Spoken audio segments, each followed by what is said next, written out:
Say yes to new beginnings. Yes. Say yes to new beginnings. Yes. Say yes to... Yeah. So both of you have been married now for over 2 decades. What would you say has kept your marriage going? Our friendship. See, let me tell you something. There is nothing I can't tell my husband. And there's that thing he can't tell me, must be a cardinal sin. Kufre is the kind of person who reports himself even when he's gone astray. He would rather come and report himself to you than have you hear it from the outside. Our friendship. Interesting. Now, you are Igbo. Your husband is Akwa Ibom. Mm-hmm. How were you able to juggle the intertribal marriage at that initial stage? Were there challenges that both of you had to surmount before getting to where you are at the moment? Or was everything was smooth and sweet? You know the truth? Yes. He protected me. He shielded me and protected me. As soon as we got married, he's an only son of a widow. Wow. And so I'm saying this for you to know the kind of attachment he has with his mom. So as soon as we got married, he called his mom and said, I'm married now, so you're effectively number 2. When we start having children, you will become number 3. You know. So he shielded me. I think the first time we went home, the first year we got married, we went home for Christmas. And I spent that entire Christmas cooking, sweeping, like a good wife that has come, they discovered I could pound yam. So it was like everybody that comes, they pound yam. So I was just walking until I almost dropped. I didn't even understand what Christmas was about that year. And then Kufre now made a public announcement the next day. He said, you know what? I married this wife for myself. I married her for my pleasure. My wife is not sweeping. She's not cooking. She's not doing anything. And to make sure everybody understood, I have never gone to the village again for any Christmas. Every Christmas, Kufre will find a reason why we're not in the country. So you were not here, who are you looking for? And then, and then he now said to everybody, if you want anything, you talk to my wife, and my wife talks to me. And that's the way it's been till today. So everybody understood it. So you want something from him, you tell me. I tell him, he gives it to me, I give it to you. Okay. So how has that been panning out? Is that the best? Yes, how has that been panning out? Well, you see, how has that decision of his, how has it been panning out? Are there members of his family who are saying, okay, maybe you have pocketed or cornered their brother, or is everybody okay with that and everything? It is to be expected that you have cooked him and you have pocketed him, right? You hear all those things. But what he did was to buy me time to now, study the family, get into the family, and get accepted as a person, not being judged as Unere who has come to marry their brother. So he bought me years for me to get to know everybody, for everybody to get to know me, and now it's smooth sailing. So because you see, I always say this, the man, everybody knows their family. I also know my family. So I know what could be done and what couldn't be done. Like in my own side, my father was the issue. So I stood between myself and between my father and my husband in the initial years until they warmed up to themselves, and now they don't even talk to me anymore.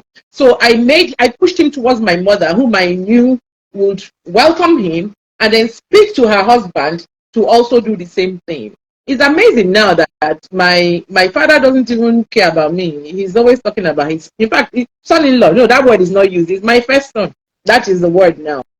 So I always tell men, if you marry a wife, whether she's from your tribe or not your tribe, because you know where you're coming from, protect your wife. Give her soft landing to be able to come in and then blend with your family. Because, you're basically 2 adults coming from 2 different places with, you're already set in your ways. We're adults. We're already set in our ways. So for you to now come and learn how this family behaves and what they want and what they don't want, I think each spouse should protect the other. And that's what Kufre did for me. And I'm very grateful for that. Okay.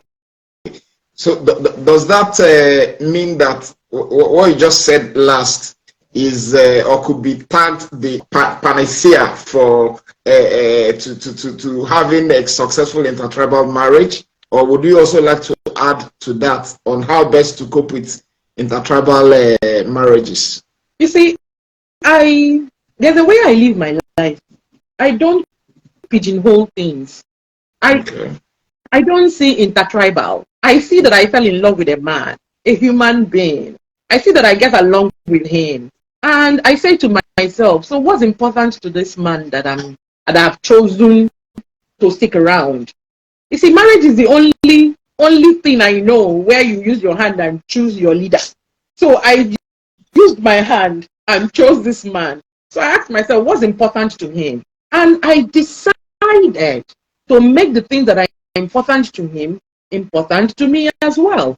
It's important to my husband to eat afan soup, so I learned to cook it. It's important to him that I get on with his mother, so I learned to get on with his mother. It's important to him that what? That I speak the language, so I learned smatterings of it. It doesn't cost me anything because you know what? At the end of the day, he reciprocates. He does the same things as well. And so right now, it's even funny. People say I'm the one from Upyouwomen and Kufre is Igbo. So anytime or whenever both of you disagree, how do you resolve your differences? Okay, here we're like day and night in this matter. We're like day and night because I'm the kind of person that if you do something to me and I'm feeling bad, I'm coming to you straight to tell you this thing you did, I don't like it. I'm feeling really bad. I'm a cry kind of person. I don't look it right, but I am cry when it comes to my husband. My shakara know the rich house. Outside, yes, but you know the rich house. In my house, I cry. And I'll tell him I don't like what you've done and everything. And usually he will say sorry and he will try to make up. Yes? But he will not talk. Kufre is the kind of person who will not talk. He will process it. And it will take him 1 day, 2 days, 3 days. And you see, that's the one that kills me. What are you waiting for 1 day, 2 days, 3 days to finish your processing? But the day he has completed the processing, oh my goodness, the makeup is fantastic. So, but the quarrel usually doesn't pass like 3 days, you know, we make up. But for me, I make up. I make sure I make up every day so that I can sleep easy. But for him, sometimes he'll just carry it in his mind. Especially, you know, like you guys are men. If he has ulterior plans for causing that work again, he will let it drag a bit so that he can finish doing what he wants to do. Then he'll not come and say, babe, I'm sorry. But I mean, it's worked so far. Now, years back, your marriage had one of its toughest challenges. You know, when your husband suffered stroke, I think twice or so. How 3 times. are you probably disposed to talking about it? If yes, how did your family cope back then? You know, what exactly happened and how were you able to eventually get out of it? Nearly 4 years now. Almost Okay. 4 years. Kufre fell in the bathroom on the 31st of March 2020. It was like magic. I mean, because he woke up normal. I was sleeping. We had gone around about a normal day and come home and we were sleeping. And then normally we leave fruits in the living room upstairs. Peradventure somebody gets hungry or peckish, you know, the person can go get it. So on this particular day, he got up and I was probably very tired because I didn't hear him. He got up, he went, he passed the fruit in the sitting room and went all the way to the kitchen and then ate whatever he wanted. And he then unlocked the kitchen door. He unlocked the kitchen door and he came back upstairs and then he sat on the bed. So it was that his body sitting on the bed that now woke me up. And I now said, oh, babe, you're awake. Let us plan what we're going to do. Because the next day, that day, was the beginning of lockdown. So we now said, okay, so let us come and plan what we're going to do so that this 2 weeks lockdown will not just be that we are just doing things. And he said, okay, Mia, let me ease myself and come back. And that was it. He entered the toilet and I didn't hear the sound of wee-wee. I didn't hear the toilet flush. So I jumped up and ran in there and my husband was on the ground. He's had a stroke. The first one. It was unbelievable. It was the last thing on my mind. I mean, for a healthy man, for a man that I'd gone around with the whole day, nothing, you know? And so because we don't have time. I'm just going to just gloss over it. So I managed to drag him out of that bathroom, and then an ambulance came, but it took like almost 3 to 4 hours before I got any help. And then by this time, he was paralyzed in his right hand and his right leg. And then we got to the hospital. They were even asking me what hospital. I said, I don't know. Just go to anyone.